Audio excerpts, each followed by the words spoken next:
Hello everyone, welcome to Preterist Papers. This is the 38th discussion in our series, and it's titled The Beast, Part 3.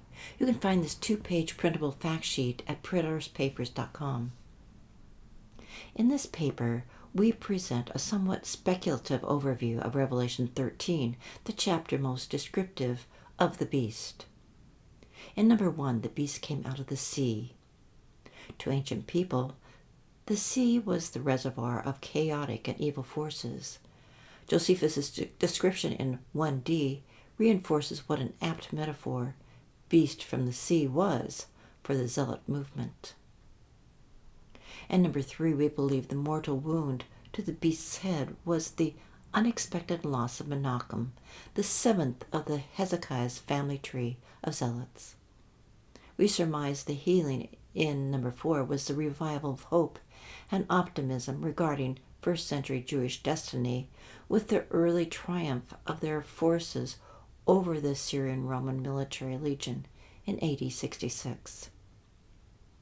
The slogan in number 5, "Who is like the beast?" appears to be a depraved imitation of Exodus 15. Who is like you, Yahweh, among the gods? Who is like you, glorious in holiness, fearful in praises, doing wonders? This substitution of the beast for Yahweh illustrates the degradation Israel had undergone. It now worshipped the reprobate leaders of rebellion in place of the holy Creator God. Everything about the zealot movement was blasphemous. In number 7, we give 2 examples of the attitudes and actions the zealots displayed. In number 8, it states the saints were overcome by the beast.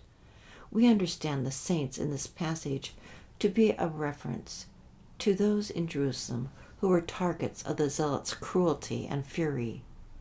Please take notice of the footnote to understand the biblical meaning of the word saints. It was synonymous with Israel. We have seen repeatedly in Josephus' Wars of the Jews the terror that Jerusalem's citizens and feast visitors suffered at the hands of the zealots. Besides being imprisoned and murdered outright, they suffered horribly from zealot-caused famine. In 8e, Josephus writes, "Of those perished by famine in the city, the number was prodigious, and the miseries they underwent were unspeakable."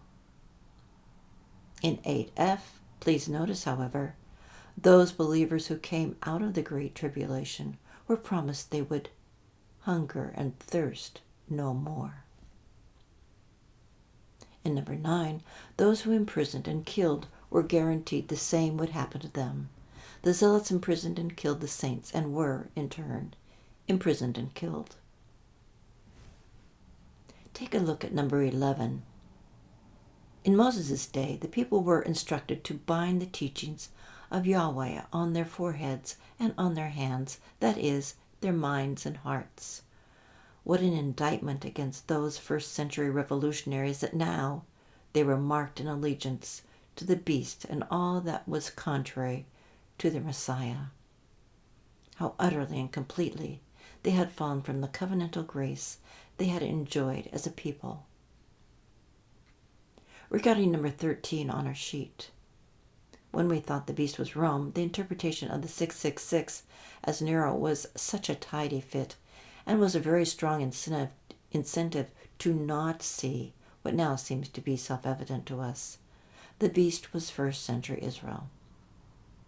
The references on this fact sheet are only suggestive of our new understanding, which will require a more lengthy explanation in our next 2 discussions.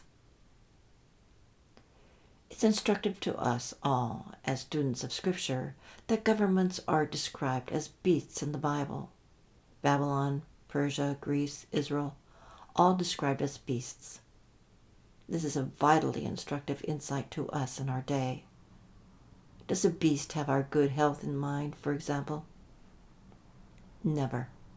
A beast is concerned with gorging itself and the accretion of power. In this context, a beast is capable of only deceit, destruction, and death. The purpose of Scripture is to reveal the nature of man and God, God's mercy, justice, hatred of sin, sovereign power, and ultimately His grace in imputing Christ's righteousness to those who call on His name. We need to keep this uppermost as we seek to understand the book of Revelation. Again, do not believe us or anyone else, but prove all things for yourself. Thank you for listening, and please join us in the next video. Shalom.